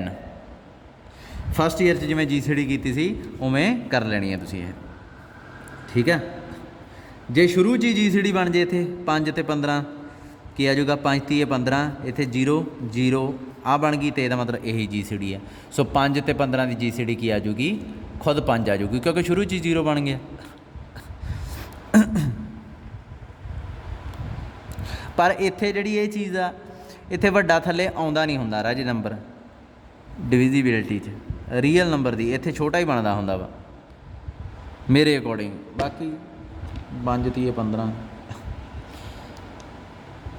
ਆਪਾਂ ਡਿਵਾਈਡ ਹੀ ਇਸ ਤਰੀਕੇ ਨਾਲ ਕਰਦੇ ਹੁੰਦੇ ਹਾਂ ਨਾ। ਉੱਥੇ ਤਾਂ ਪੋਲੀਨੋਮੀਅਲ ਹੁੰਦੀ ਆ ਕਈ ਵਾਰੀ ਨਾ ਜਦੋਂ ਪੋਲੀਨੋਮੀਅਲ ਇੱਥੇ x square plus y sorry x square x plus x ਲਿਖਿਆ ਅਗਲੇ 1 ਲਿਖਿਆ ਇੱਥੇ ਐਕਸ ਪਲੱਸ 1 ਹੀ ਆ ਗਿਆ ਉਹ ਕੱਟਿਆ ਗਿਆ। ਕਈ ਵਾਰੀ ਡਿਗਰੀ ਵੱਡੀ ਉੱਡ ਕੋਈ ਰਹਿ ਜਾਂਦੀ ਆ ਘਟਾਓ ਕਰਦੇ ਨਾ ਉਹ ਡਿਗਰੀ ਨੂੰ ਦੇਖਦੇ ਸੀ। ਇੱਥੇ ਨੰਬਰ ਆ ਇੱਥੇ ਜ਼ਿਆਦਾ ਚਾਂਸ ਛੋਟੇ ਰਹਿਣ ਦੇ ਹੀ ਹੁੰਦੇ ਵੈਸੇ ठीक है। सो GCD है जी वो होंगे ग्रेटेस्ट कॉमन डिवाइज़र। सो डिवाइज़र मान लो M तो N की GCD है तो D मान ली। मैं दोबारा स्टेटमेंट तुहानूं समझा दूंगा फिलहाल इनू पेंडिंग रख लो। D है जोड़ा M का भी डिवाइज़र आ N का भी डिवाइज़र आ। इसका मतलब D डिवाइड करूँगा M नू D डिवाइड करूँगा N नू। ये पहली कंडीशन होंगी है GCD की कॉमन डिवाइज़र। उस तो बाद एक होर कंडीशन होंगी है जे मान लो कोई होर कॉमन डिवाइज़र है फिर वही गल आ गई चोरी तो सीना चोरी। ये नवा ही D' उठ खड़िया ये कहता मैं भी डिवाइड करदा भाई इनू दोवां नू कहता मैं भी GCD बनना। ये D GCD बनना आई सी इन्हें कहा भी मैं M ते N नू डिवाइड करदी हाँ तां मैं GCD हाँ। ये कहता लो मैं भी डिवाइड करदा। फिर GCD नू इनू D नू जिहड़ी एक्चुअल GCD सी उहनूं चढ़ गया गुस्सा उन्हें इनू भी वढ़ता। बस इन्हां ने वढ़ टाकी करी जानी है। D डिवाइड कर दूगी D डैश में।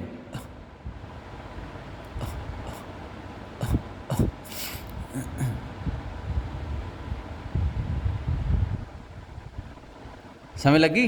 तो सीधा जिहा गल है जानी कि GCD ने दो कंडीशन होंदियां एक तो D M नू डिवाइड करूगा D N नू डिवाइड करूगा। कोई भी डिवाइज़र जे इन्हां दोहां नू डिवाइड करता तो GCD ने उन्हां नू डिवाइड कर देना। ठीक है। जानी कि इत्थों मैं एक होर गल तुहाडे कोले रिजल्ट लैके आउण लगा इनू भुल जाओ भुलना भी नहीं मतलब दिमाग 'च सेव कर लो।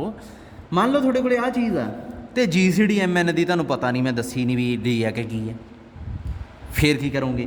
फिर एक चीज़ तुसीं कहोगे सर सानू GCD नहीं पता साडे कोले तां आ पिया D डैश जिहड़ा M ते N नूं डिवाइड करदा ते सानू सर ने कहा सीगा भी जदों भी कोई डिवाइज़र आवे ना तो GCD M ते N दी है ना जिहड़ी ਉਹ ਇਹਨੂੰ डिवाइड करूगी बई।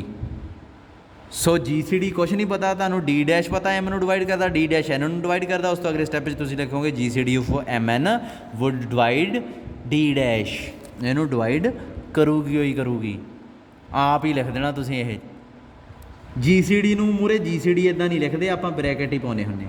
ठीक है। हुण जे मान लो 4 डिवाइड करदा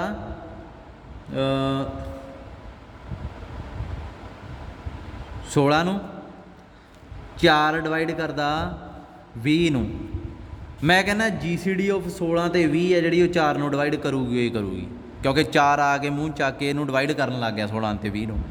हुण इन्हां दी GCD कड्डो तुसीं की कीता 20 16 16 एकम 16 बचा किन्ना 4 4 इस तो छोटा जदों देखा छोटा तुसीं मारती लैन चक के इनू फड़ के घड़ीस के इत्थे लै आए इत्थे ले आंदा 16 इत्थे पा लिया। हुण फिर डिवाइड शुरू करो फिर आ गया 4 चक्के 16 इत्थे आ गया 0 ना ना ना ना इत्थे आ गया 4 इत्थे आ गया 0। सो 0 तो इत्थे आ जिहड़ी पई है GCD है तुसीं कहोगे तां 4 ही आ गई तो आ जे मेरा रिजल्ट झूठा थोड़ी हो गया इहदी वैल्यू 4 आ गई तो 4 4 नूं डिवाइड ही करदा हुंदा। समझ लगी। एक रिजल्ट होर आ जिहड़ा तुहानूं थोड़ा जिहा दिमाग 'च रखना पैना। देखो 16 ते 20 की GCD तुसीं कैलकुलेट कीती कितनी आई है 4 16 नूं खोल के लिखो 4 गुणा 4 है ना इनू भी खोल के लिखो 4 गुणा 5 मूहरे GCD ही लिखनी है जिथे 2 लाइनां बन गया GCD लिखती पिछे की बचिया तुसीं कहोगे सर इत्थे 4 रह गया आ 5 रह गया। मैं पूछना इहदी GCD दसो कितनी आ राजे। ये जिहड़े पिछे रहे नंबर आ ना उन्हां दी GCD हमेशा 1 होंदी है ਜਿਹੜੇ ਪਿੱਛੇ ਰਹੇ ਨੰਬਰ ਆ ਉਹਨਾਂ ਦੀ ਹਮੇਸ਼ਾ 1 ਹੁੰਦੀ ਹੈ। ਜੇ ਤੁਸੀਂ ਕਹੋਗੇ ਸਰ ਆਏ ਨਹੀਂ ਫਿਰ ਅਸੀਂ ਤਾਂ ਨਹੀਂ ਯਕੀਨ ਕਰਦੇ ਅਸੀਂ ਤਾਂ ਐਂ ਲਿਖਾਂਗੇ ਵੀ ਇਹਨੂੰ 2 ਗੁਣਾ 8 ਲਿਖ ਲਿਆ ਇਹਨੂੰ 2 ਗੁਣਾ 10 ਲਿਖ ਲਿਆ ਅਸੀਂ ਤਾਂ ਕਹਾਂਗੇ GCD 2 ਆ। ਮੈਂ ਕਹੂੰਗਾ ਬਈ ਪਿੱਛੇ ਜਿਹੜੇ ਰਹਿ ਗਏ ਉਹਨਾਂ ਦੀ GCD 1 ਆ ਤੁਸੀਂ ਕਹੋਗੇ ਨਹੀਂ ਸਰ ਇਹਦੀ ਵੀ 2 ਹੀ ਬਣਦੀ ਆ। ਮੈਂ ਕਹੂੰਗਾ ਤੁਸੀਂ ਗਲਤ ਤਰੀਕੇ ਨਾਲ ਦੇਖ ਲਿਆ ਇਹਦੇ 'ਚੋਂ ਹੋਰ ਕੁਛ ਨਾ ਕੁਛ ਬਾਹਰ ਕੱਢੋ ਹੋਰ ਕੁਛ ਨਾ ਕੁਛ ਬਾਹਰ ਆਉਂਦਾ ਹੋਣਾ ਤਾਂ GCD 1 नहीं रही तुसी गलत देख ली। सो आप मैक्सीमम बाहर कढ़ना कि पिछे कुछ बचे ही ना तो फिर पिछलियां दी GCD 1 नहीं रहूगी ना। ਹੁਣ ਇਹ ਇੱਕ ਦੋ ਰਿਜ਼ਲਟ ਆ ਜਿਹੜੇ ਇਹ ਮੈਂ ਵਰਤ ਕੇ ਥਿਓਰਮ ਪ੍ਰੂਵ ਕਰਨੀ ਆ। ਆਪਾਂ ਸ਼ੋਅ ਕਰਨਾ ਟੂ ਪ੍ਰੂਵ ਕਿ if order of A is M and A belongs to G, to prove order of A ਦੀ power K is M over MK।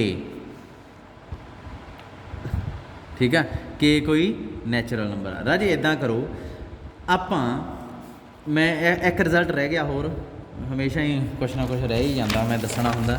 ਜਦੋਂ ਮੰਨ ਲਓ M N ਨੂੰ ਡਿਵਾਈਡ ਕਰੂਗਾ, ਤੁਸੀਂ ਮੰਨਦੇ ਹੋ ਵੀ M ਆ ਜਿਹੜਾ ਛੋਟਾ ਹੋਊਗਾ N ਵੱਡਾ? ਇਹ ਤਾਂ ਮੈਂ ਬੋਲ ਕੇ ਥੱਕ ਗਿਆ, ਇਹ ਚੀਜ਼ ਹਮੇਸ਼ਾ ਆਈ ਹੁੰਦੀ ਹੈ, M N ਤੋਂ ਛੋਟਾ ਹੀ ਹੋਊਗਾ। ਅੱਛਾ, ਜੇ ਮੈਂ ਇੱਦਾਂ ਵੀ ਲਿਖਦਾ ਵੀ N ਵੀ M ਨੂੰ ਡਿਵਾਈਡ ਕਰਦਾ, ਇਹਦਾ ਮਤਲਬ ਤੁਸੀਂ ਕਹੋਗੇ ਫਿਰ ਸਰ ਆਹ ਛੋਟਾ ਅਤੇ ਆਹ ਵੱਡਾ। ਪਰ ਇਹ ਚੀਜ਼ ਆਹ ਜਿਹੜੀ ਮੈਂ ਬਾਕਸ 'ਚ ਲਿਖੀ ਹੈ ਕਦੋਂ ਪੋਸੀਬਲ ਹੁੰਦੀ ਆ? M N ਤੋਂ ਛੋਟਾ ਵੀ ਹੈ ਅਤੇ N M ਤੋਂ ਛੋਟਾ। ਇਹ ਸਿਰਫ ਉਦੋਂ ਬਰਾਬਰ ਹੁੰਦੀ ਹੈ ਜਦੋਂ M N ਦੇ ਬਰਾਬਰ ਹੋਵੇ। ਸੋ ਇਹਦੀ ਗੱਲ ਨਾ ਕਰੋ, ਕੱਲੀ ਇਹਦੀ ਗੱਲ ਕਰੋ ਜਦੋਂ M N ਨੂੰ ਡਿਵਾਈਡ ਕਰੂਗਾ ਐਂਡ N M ਨੂੰ ਡਿਵਾਈਡ ਕਰੂਗਾ ਤਾਂ ਕੀ ਹੋਊਗਾ? M = N ਸ਼ੋ ਹੋ ਜਾਊਗਾ। ਸਮਝੇ? ਸੋ ਇੱਥੇ ਮੈਂ ਸ਼ੋ ਕੀ ਕਰਨਾ, ਦੋ ਨੰਬਰ ਇਕੁਅਲ ਸ਼ੋ ਕਰਨੇ ਆ। ਇੱਕ ਤਾਂ ਆਹ ਨੰਬਰ ਪਿਆ, ਇੱਕ ਆਹ ਨੰਬਰ ਪਿਆ। ਬੇਸ਼ੱਕ ਇਹ ਨੰਬਰਾਂ ਵਰਗੇ ਲੱਗਦੇ ਨਹੀਂ, ਪਰ ਇਹਨਾਂ ਦਾ ਆਨਸਰ ਤਾਂ ਨੰਬਰ ਹੀ ਆ। ਆਰਡਰ ਹੋਊਗਾ ਤਾਂ ਇੱਕ ਨੰਬਰ, ਆ ਵੀ ਤਾਂ ਸੋਲਵ ਕਰੋਗੇ ਇੱਕ ਰੀਅਲ ਨੰਬਰ ਹੀ ਬਣਨਾ। ਸੋ ਦੋ ਨੰਬਰਾਂ ਨੂੰ ਇੰਟੀਜ਼ਰ ਹੀ ਬਣਨਾ, ਦੋ ਨੰਬਰਾਂ ਨੂੰ ਆਪਾਂ ਇਕੁਅਲ ਸ਼ੋ ਕਰਨਾ। ਸੋ ਇੱਥੇ ਮੈਂ ਕੀ ਕੀਤਾ, ਲੈਟ ਆਰਡਰ ਆਫ A ਦੀ ਪਾਵਰ K ਹੈ ਜਿਹੜਾ, ਇਹ ਕੁਛ ਨਾ ਕੁਛ ਮੰਨ ਲਿਆ। ਮੈਂ ਕਿਹਾ ਚਲੋ T ਮੰਨ ਲਓ ਇਹਨੂੰ। ਨਾਓ ਟੂ ਪ੍ਰੂਵ ਕੀ ਕਰਨਾ ਪਊਗਾ ਕਿ T ਹੈ ਜਿਹੜੀ ਉਹ ਇਸ ਦੇ ਬਰਾਬਰ ਹੈ, ਇਸ ਨੰਬਰ ਦੇ। ਹੁਣ ਮੈਂ ਅਗਲੇ ਸਟੈਪ 'ਚ ਕੀ ਮੰਨਣ ਲੱਗਾ, ਲੈਟ M ਅਤੇ K ਦਾ ਵੀ ਕੁਛ ਨਾ ਕੁਛ ਆ GCD ਜੀ ਮੰਨ ਲਓ। ਯਾਰ ਬਾਰ-ਬਾਰ ਲਿਖਣਾ ਔਖਾ, ਤੁਸੀਂ ਮੰਨ ਲਿਓ D। ਨਾਓ ਟੂ ਪ੍ਰੂਵ, ਹੁਣ ਕੀ ਪ੍ਰੂਵ ਕਰਨ ਵਾਲਾ ਰਹਿ ਗਿਆ? T = M/D ਹੈ ਨਾ, ਇਹੀ ਸ਼ੋਅ ਕਰਨ ਵਾਲਾ ਰਹਿ ਗਿਆ ਨਾ। ਸੋ ਇਹ ਚੀਜ਼ ਆਪਾਂ ਸ਼ੋਅ ਕਰ ਦਿੰਦੇ ਹਾਂ। ਹੁਣ ਦੇਖੋ A ਦੀ ਪਾਵਰ K ਆ, ਨਾਓ A ਦੀ ਪਾਵਰ K ਆ, ਉਹਦੀ A ਦੀ ਪਾਵਰ ਜਦੋਂ ਮੈਂ KT ਰੱਖਦਾ, ਇਹਦੇ 'ਚ ਬਹੁਤ ਸਟੈਪ ਯਾਦ ਕਰਨੇ ਪੈਣੇ ਆ। A ਦੀ ਪਾਵਰ ਜਦੋਂ ਮੈਂ KT ਰੱਖਿਆ ਤਾਂ ਇਹਨੂੰ ਮੈਂ ਐਂ ਲਿਖ ਸਕਦਾ, ਕੋਈ ਪ੍ਰੋਬਲਮ ਨਹੀਂ। ਅਤੇ ਅਗਲੇ ਸਟੈਪ 'ਚ ਮੈਨੂੰ ਪਤਾ ਲੱਗਿਆ ਵੀ A ਦੀ ਪਾਵਰ K ਦਾ ਤਾਂ ਆਰਡਰ T ਹੈ। ਸੋ A ਦੀ ਪਾਵਰ K ਦੇ ਉੱਪਰ ਜਦੋਂ ਵੀ ਮੈਂ T ਲਾਊਂਗਾ ਤਾਂ ਆਈਡੈਂਟਿਟੀ ਬਣੂਗਾ। ਸੋ ਮੈਂ ਇੱਥੇ ਆਈਡੈਂਟਿਟੀ ਬਣਾਤੀ। ਹੁਣ ਹੋ ਕੀ ਗਿਆ, KT ਦੀ ਪਾਵਰ A ਦੀ ਪਾਵਰ KT ਰੱਖਿਆ ਤਾਂ ਉਹ ਬਣ ਗਈ ਆਈਡੈਂਟਿਟੀ। ਅਤੇ ਤੁਹਾਨੂੰ ਪਤਾ ਜਦੋਂ ਇਹ ਚੀਜ਼ ਹੋ ਜਾਏ ਤੁਸੀਂ ਜਦੋਂ ਹੀ ਕੀ ਲਿਖ ਦੇਣਾ, ਆਰਡਰ ਆਫ A ਡਿਵਾਈਡ ਕਰੂਗਾ KT ਨੂੰ, ਜਦੋਂ ਹੀ ਨਾਲ ਹੀ। ਪਰ ਪ੍ਰੋਬਲਮ ਕੀ ਹੈ, A ਦਾ ਆਰਡਰ ਕਿੰਨਾ? ਉਹ ਤਾਂ M। ਆਪਣੇ ਕੋਲ ਤਾਂ ਆਹ ਚੀਜ਼ ਬਣ ਗਈ। ਹੁਣ ਇਹਨੂੰ ਮੈਂ ਫਿਲਹਾਲ ਦੀ ਘੜੀ ਇੱਥੇ ਰੱਖ ਲਿਆ 1 ਪਾ ਕੇ, M ਡਿਵਾਈਡ ਕਰਦਾ KT ਨੂੰ। ਹੁਣ ਆ ਜਾਓ GCD 'ਤੇ। ਨਾਓ GCD M ਅਤੇ K ਦੀ ਕੀ ਹੈ? D। ਅਤੇ ਇਹਦਾ ਮਤਲਬ D ਡਿਵਾਈਡ ਕਰੂਗੀ M ਨੂੰ ਅਤੇ D ਡਿਵਾਈਡ ਕਰੂਗੀ K ਨੂੰ, ਕਿਉਂਕਿ GCD ਦਾ ਜਨਮ ਸਿੱਧ ਅਧਿਕਾਰ ਆ ਇਹ ਵੀ ਦੋਵਾਂ ਦਾ ਡਿਵਾਈਜ਼ਰ ਆ, ਕਾਮਨ ਹੈ। ਅੱਛਾ, ਇਹਦਾ ਮਤਲਬ M/D ਕੁਛ ਨਾ ਕੁਛ ਇੰਟੀਜ਼ਰ ਆਊਗਾ, ਮੈਂ ਮੰਨ ਲਿਆ D1, ਅਤੇ K/D ਵੀ ਕੁਛ ਇੰਟੀਜ਼ਰ ਹੋਊਗਾ, ਮੈਂ ਮੰਨ ਲਿਆ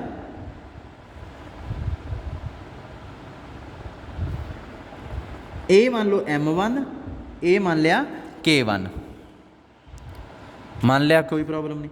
ਹੁਣ M ਨੂੰ ਉੱਧਰ ਪ੍ਰੋਡਕਟ ਕਰੋ M1D, D ਨੂੰ ਉੱਧਰ ਪ੍ਰੋਡਕਟ ਕਰੋ K1D, ਮਤਲਬ M1D ਨੂੰ ਦੋਵੇਂ ਪਾਸੇ ਪ੍ਰੋਡਕਟ ਕਰਤਾ, ਆਹ ਬਣ ਗਿਆ।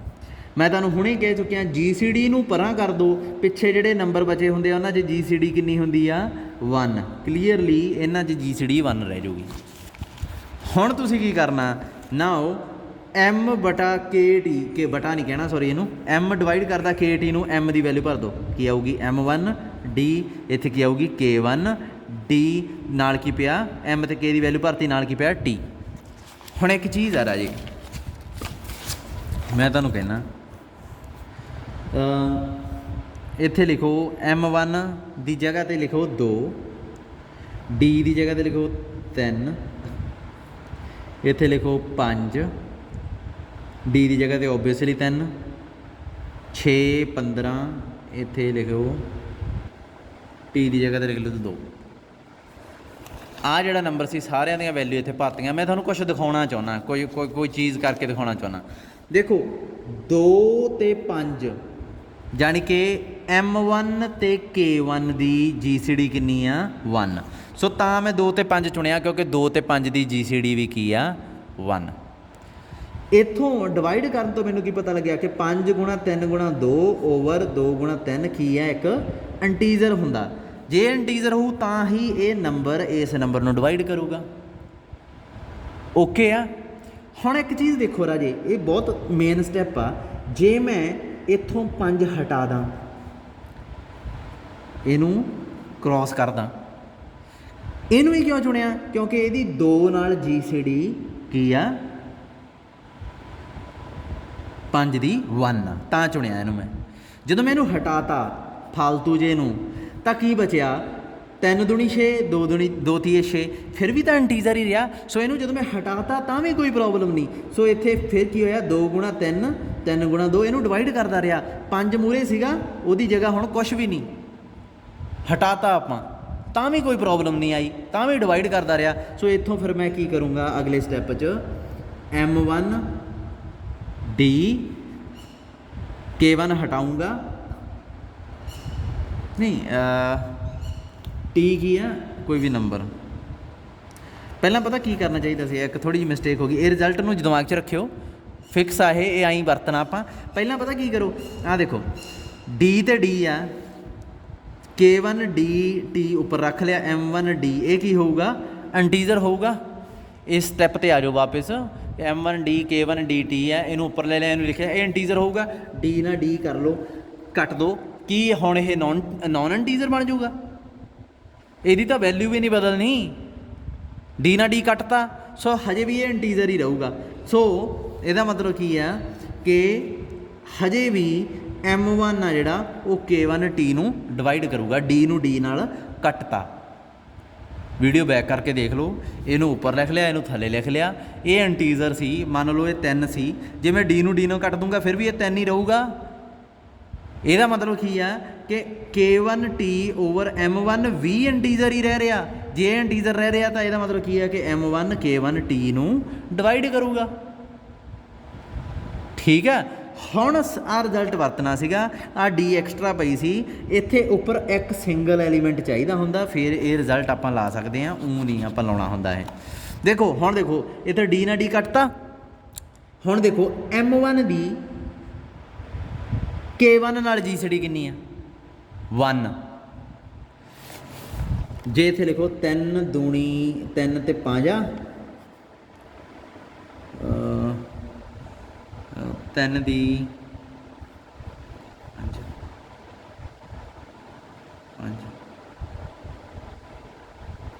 5 ਆਹ ਦੇਖੋ 5 ਤੇ 3 ਦੀ GCD ਕਿੰਨੀ ਹੈ? ਉੱਪਰ ਵਾਲੇ ਐਲੀਮੈਂਟ ਨੂੰ ਹੀ ਕੱਟਣਾ ਆਪਾਂ। 5 ਤੇ 3 ਦੀ GCD ਕਿੰਨੀ ਹੈ 1। ਸੋ ਇਹਦਾ ਮਤਲਬ 3 ਨੂੰ ਹਟਾ ਲਓ, ਇਹ ਈਵਨ 3 ਵੀ ਇੰਟੀਜ਼ਰ ਹੀ ਰਹੂਗਾ ਤੇ ਦਿਸੀ ਵੀ ਜਾਂਦਾ ਇਹ ਇੰਟੀਜ਼ਰ ਹੀ ਹੈ। ਮੇਰੇ ਕੋਲ ਹੋਰ ਕੋਈ ਨੰਬਰ ਨਹੀਂ ਆ ਰਿਹਾ। 7 14 ਗੁਣਾ 3 ਬਟਾ 7। 7 ਤੇ 3 ਦੀ GCD ਕਿੰਨੀ ਹੈ 1। ਸੋ 3 ਇਹ ਇੰਟੀਜ਼ਰ ਬਣਦਾ ਨਾ, 7 ਦੂਣੀ 14, 6 ਆਨਸਰ ਆਉਂਦਾ। ਮੈਂ ਕਹਿੰਦਾ ਜਿਹਦੀ GCD 1 ਹੁੰਦੀ ਆ ਨਾ, ਉਹ ਨੰਬਰ ਐਵੇਂ ਹੁੰਦਾ। ਅਸਲ 'ਚ ਨਾ ਇਹ ਦੋਵਾਂ ਦਾ ਇੱਕ ਦੂਜੇ ਨਾਲ ਰਿਲੇਸ਼ਨ ਹੁੰਦਾ, ਇਹ ਇਹਨੂੰ ਡਿਵਾਈਡ ਕਰਦਾ ਤਾਂ ਕੁਛ ਨਾ ਕੁਛ ਆਨਸਰ ਇੰਟੀਜ਼ਰ ਲੱਗਿਆ ਹੁੰਦਾ। ਆ ਤਾਂ ਐਵੇਂ ਹੀ ਪਿਆ ਹੁੰਦਾ ਥੋਕ 'ਚ ਹੀ। ਇਹ ਤਾਂ ਉਹ ਗੱਲ ਹੋ ਗਈ ਵੀ ਕਿਸੇ ਦਾ ਕੰਮ ਬਣੀ ਜਾਂਦਾ, ਮੈਂ ਵੀ ਨਾਲ ਹੀ ਖੜ ਜਾ ਆ ਕੇ ਮੇਰਾ ਵੀ ਬਣ ਜੂ। ਜੇ ਨਾ ਹੁੰਦਾ ਇੱਥੇ, ਫਿਰ ਇੱਥੇ ਇੰਟੀਜ਼ਰ ਕੀ ਬਣ ਜਾਣਾ ਸੀ 2, ਫਿਰ ਵੀ ਤਾਂ ਇੰਟੀਜ਼ਰ ਹੀ ਰਹਿਣਾ ਸੀ। ਇਹਦਾ ਰੋਲ ਕੀ ਆ? ਇਹ ਤਾਂ ਐਵੇਂ ਹੀ ਨਾਲ ਅੜ ਕੇ ਖੜ ਗਿਆ। ਦੇਖੋ ਇੱਥੇ ਮੈਂ 16 ਲਿਖ ਲਿਆ, ਇੱਥੇ 4 ਲਿਖ ਲਿਆ, ਇਹ ਇੰਟੀਜ਼ਰ ਆ, ਜਾਣੀ ਕਿ 4 16 ਨੂੰ ਡਿਵਾਈਡ ਇਕੱਲਾ ਵੀ ਕਰੀ ਜਾਂਦਾ ਸੀ। ਇੱਥੇ ਉੱਠ ਕੇ 5 ਐਵੇਂ ਨਾਲ ਲੱਗ ਗਿਆ, ਕਹਿੰਦਾ ਦੇਖੋ ਮੈਂ ਆ ਗਿਆ ਨਾਲ, ਮੇਰੇ ਕਰਕੇ ਇਹ ਇੰਟੀਜ਼ਰ ਬਣਿਆ। ਜਦੋਂ ਗੁਣਾ ਕੀਤੀ, ਇਹ 4 ਚੌਕੇ 16, 4 ਤੇ ਇੱਥੇ ਕਹਿੰਦਾ ਦੇਖੋ 20 ਇੰਟੀਜ਼ਰ ਆਉਂਦਾ, ਇਹ ਮੇਰੇ ਕਰਕੇ ਆਉਂਦਾ 5 ਆ ਕਹਿੰਦਾ। ਪਰ ਅਸਲ 'ਚ ਤਾਂ ਆਪਾਂ ਨੂੰ ਪਤਾ ਹੈ 4 ਤੇ 5 ਦੀ GCD ਹੈ, ਐਵੇਂ ਨਜਾਇਜ਼ ਹੀ ਆਇਆ ਹੋਇਆ। ਅਸਲ 'ਚ ਇਹਨੂੰ ਪੂਰਾ ਪੂਰਾ ਕੱਟਦਾ, ਆਨਸਰ 4 ਆਉਂਦਾ। 4 ਵੀ ਇੱਕ ਇੰਟੀਜ਼ਰ ਆ, ਸੋ 4 16 ਨੂੰ ਡਿਵਾਈਡ ਕਰਦਾ, 5 ਦੀ ਲੋੜ ਹੀ ਨਹੀਂ ਸੀ। ਉਵੇਂ ਹੀ ਇੱਥੇ K1 ਆ ਕੇ ਖੜ ਗਿਆ। M1 ਤੇ K1 ਦੀ GCD 1 ਆ। ਇਹ ਕਹਿੰਦਾ ਅਸਲ 'ਚ T ਬਟਾ M1 ਆ ਨਾ ਜਿਹੜਾ, ਇਹ ਇੰਟੀਜ਼ਰ ਸੀ, K1 ਨਾਲ ਆ ਕੇ ਖੜ ਗਿਆ, ਕਹਿੰਦਾ ਮੇਰੇ ਕਰਕੇ ਡਿਵਾਈਡ ਹੋਇਆ, ਇਹ ਮੇਰੇ ਕਰਕੇ ਇੰਟੀਜਰ ਹੋਇਆ। ਹੁਣ ਆਪਾਂ ਨੋਟ ਕਰ ਲਿਆ ਵੀ ਇਹਦੀ GCD ਇਹਦੇ ਨਾਲ ਹੈ ਨਹੀਂ, ਸੋ ਆਪਾਂ ਇਹਨੂੰ ਭਜਾਤਾ। ਤੇ ਇਹਦਾ ਮਤਲਬ ਕੀ ਹੋਇਆ ਕਿ T/M1 ਵੀ ਇੰਟੀਜਰ ਹੋਊਗਾ। ਇਹਦਾ ਮਤਲਬ ਕੀ ਹੈ ਕਿ M1 ਇਕੱਲਾ ਵੀ T ਨੂੰ ਡਿਵਾਈਡ ਕਰ ਸਕਦਾ, K1 ਦੀ ਕੋਈ ਲੋੜ ਨਹੀਂ। ਸੋ ਇੱਥੇ ਆਪਣੇ ਕੋਲ ਕੀ ਪ੍ਰੂਵ ਹੋ ਗਿਆ, M1 ਡਿਵਾਈਡ ਕਰੂਗਾ T ਨੂੰ। ਇਹਨੂੰ ਮੈਂ ਹੁਣ ਆਈ ਰੱਖ ਲਿਆ। ਨਾਓ M1 ਕੀ ਕਰ ਗਿਆ, ਨਹੀਂ ਆਪਣੇ ਕੋਲੇ M1 ਡਿਵਾਈਡ ਕਰ ਗਿਆ T ਨੂੰ, ਇਹਨੂੰ ਇੱਕ ਕਰਕੇ ਰੱਖ ਲਿਆ। ਹੁਣ ਮੈਂ ਪਤਾ ਕੀ ਸ਼ੋਅ ਕਰਨ ਲੱਗਾ, ਇੱਥੇ ਰਫ 'ਚ ਤੁਹਾਨੂੰ ਦੱਸਦਾ। ਹੁਣ ਮੈਂ ਸ਼ੋਅ ਕਰਨ ਲੱਗਾ ਕਿ T ਡਿਵਾਈਡ ਕਰਦਾ M1 ਨੂੰ, ਇਹ ਚੀਜ਼ ਸ਼ੋਅ ਕਰਨ ਲੱਗਾ। ਕਿਉਂ? ਕਿਉਂਕਿ ਜੇ ਇਹ ਹੋ ਜੇ M1 T ਨੂੰ ਡਿਵਾਈਡ ਕਰਦਾ, T M1 ਨੂੰ, ਸੋ T ਹੈ ਜਿਹੜਾ ਨਾ ਉਹ M1 ਦੇ ਬਰਾਬਰ ਆ ਜਾਊਗਾ ਕਿ ਨਹੀਂ। ਫਿਰ ਅਗਲੇ ਸਟੈਪ 'ਚ T ਉਵੇਂ ਪਿਆ ਰਹੂਗਾ। M1 ਦੀ ਵੈਲਿਊ ਕੀ ਆ, ਆਪਾਂ ਉੱਪਰ ਲਿਖਿਆ ਸੀ M1/D, ਇਹ ਲਿਖ ਕੇ ਆਏ ਸੀ ਨਾ। M1 ਦੀ ਵੈਲਿਊ ਇੱਥੇ ਕੱਢੋ, ਕੀ ਆਊਗੀ M/D। ਇੱਥੇ M1 ਦੀ ਵੈਲਿਊ ਮੈਂ ਭਰ ਦੂੰਗਾ, ਫਿਰ ਜਦੋਂ ਪ੍ਰੂਫ ਹੋ ਜਾਊਗਾ ਇੱਕ ਵਾਰੀ ਇਹ, ਇੱਥੇ ਭਰ ਦੂੰਗਾ M/D, M1 ਦੀ ਵੈਲਿਊ। ਅਤੇ D ਦੀ ਵੈਲਿਊ ਕੀ ਭਰੀ ਹੈ, ਅਤੇ T ਦੀ ਵੈਲਿਊ ਕੀ ਭਰੀ ਹੈ। T ਕੀ ਸੀਗਾ, A ਦਾ ਆਰਡਰ, M ਉਵੇਂ D ਕੀ ਸੀਗੀ, GCD। ਆਪਣਾ ਰਿਜ਼ਲਟ ਪ੍ਰੂਵ ਹੋ ਜਾਊਗਾ, ਜਾਣੀ ਕਿ ਮੈਂ ਜਸਟ ਆਹ ਸ਼ੋਅ ਕਰਨ ਵਾਲਾ ਰਹਿ ਗਿਆ, ਆਪਣਾ ਰਿਜ਼ਲਟ ਪ੍ਰੂਵਡ ਹੈ। ਸੋ T M ਦੇ ਬਰਾਬਰ ਸ਼ੋਅ ਕਰਨੀ ਹੈ, M1 ਦੇ ਬਰਾਬਰ। ਇਹਦੇ ਵਾਸਤੇ ਕੀ ਆ, ਮੈਂ ਸ਼ੋਅ ਕਰਨ ਲੱਗਾ, now we have to prove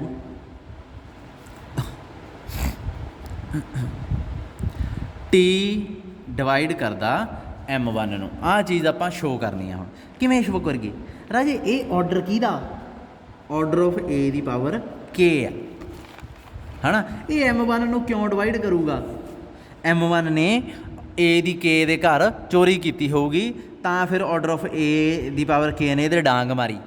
ਯਾਦ ਆਇਆ ਕੁਛ? ਮਤਲਬ ਕੀ ਆ ਕਿ A ਦੀ ਪਾਵਰ K ਵਾਸਤੇ M1 ਨੇ ਆਰਡਰ A ਦੀ ਪਾਵਰ K ਵਾਸਤੇ T ਆਰਡਰ ਦਾ ਕੰਮ ਕਰ ਰਹੀ ਆ, ਪਰ ਇੱਥੇ ਨਾ M1 ਆਇਆ ਹੋਊਗਾ ਅਤੇ ਉਹਨੇ ਆਈਡੈਂਟਿਟੀ ਬਣਾਤੀ ਹੋਊਗੀ। ਜਦੋਂ ਇਹ ਚੀਜ਼ ਹੋ ਗਈ ਹੋਊਗੀ ਅਗਲੇ ਸਟੈਪ 'ਚ ਆ ਹੋ ਜਾਊਗਾ, ਬਟ ਪਹਿਲਾਂ ਆਹ ਪ੍ਰੂਵ ਕਰਨਾ ਪਊਗਾ। ਇਹ ਕਿਵੇਂ ਕਰੀਏ?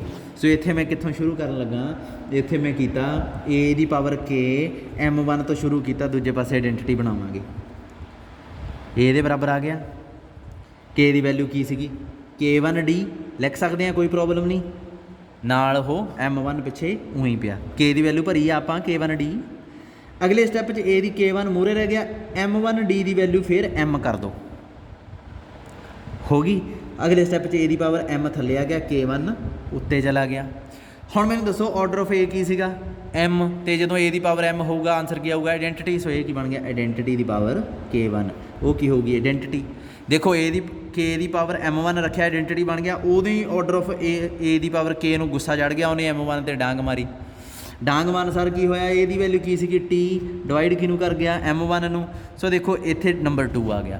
ਹੁਣ 1 ਕੀ ਸੀਗਾ, M1 T ਨੂੰ ਡਿਵਾਈਡ ਕਰਦਾ, 2 ਕੀ ਆ ਗਿਆ, M1 ਨੂੰ T ਡਿਵਾਈਡ ਕਰਦਾ। ਸੋ ਇਹਦਾ ਮਤਲਬ T ਅਤੇ M1 ਬਰਾਬਰ ਹੋਣਗੇ। ਅਗਲੇ ਸਟੈਪ 'ਚ ਵੈਲਿਊਜ਼ ਭਰ ਦਿਓ। T ਦੀ ਵੈਲਿਊ ਕੀ ਸੀਗੀ, order of A the K, M1 the value ਕੀ ਸੀਗੀ, M/D, M ਕੀ ਆ ਉਹੀ, D ਕੀ ਆ GCD M ਅਤੇ K ਦੀ। ਇਹ ਪ੍ਰੂਫ ਹੋ ਗਿਆ, ਲੰਬਾ ਰਿਜ਼ਲਟ ਆ, ਬਹੁਤ ਇੰਪੋਰਟੈਂਟ ਆ। ਪਰ ਅਗਲੀ ਥਿਊਰਮ ਮੈਂ ਤੁਹਾਡੇ 'ਤੇ ਛੱਡਣ ਲੱਗਾ ਹਾਂ, ਆਪੇ ਟੱਕਰਾਂ ਮਾਰ ਕੇ ਕਰ ਲਿਓ।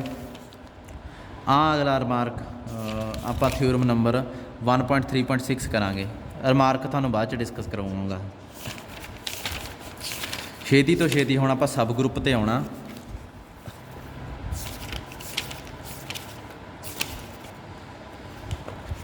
ਚਲੋ ਬਾਕੀ ਲੈਕਚਰ ਕੱਲ੍ਹ ਨੂੰ ਦੇਖਦੇ ਆਂਗਾ, ਕਿ ਮੈਂ ਇੱਕ ਹੋਰ ਕਲਾਸ ਦਾ ਵੀ ਅੱਜ ਮੈਨੂੰ ਲਾਉਣਾ ਪੈਣਾ।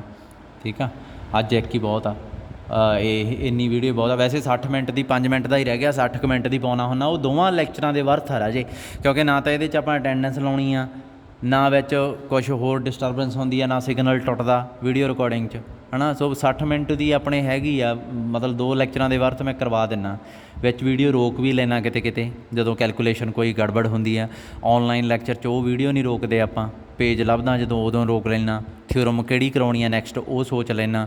ਸੋ ਉਹ ਚੀਜ਼ਾਂ ਜਿਹੜੀਆਂ ਉਹ ਔਨਲਾਈਨ ਜ਼ੂਮ 'ਚ ਹੁੰਦੀਆਂ, ਇੱਥੇ ਨਹੀਂ ਹੁੰਦੀਆਂ। ਸੋ 60 ਮਿੰਟ 'ਚ ਹੀ ਆਪਣਾ ਉਨਾ ਕੰਮ ਹੋ ਜਾਂਦਾ 2 ਲੈਕਚਰਾਂ ਦਾ। ਠੀਕ ਆ, ਬਾਕੀ ਕੱਲ੍ਹ ਨੂੰ ਦੇਖਦੇ ਹਾਂ।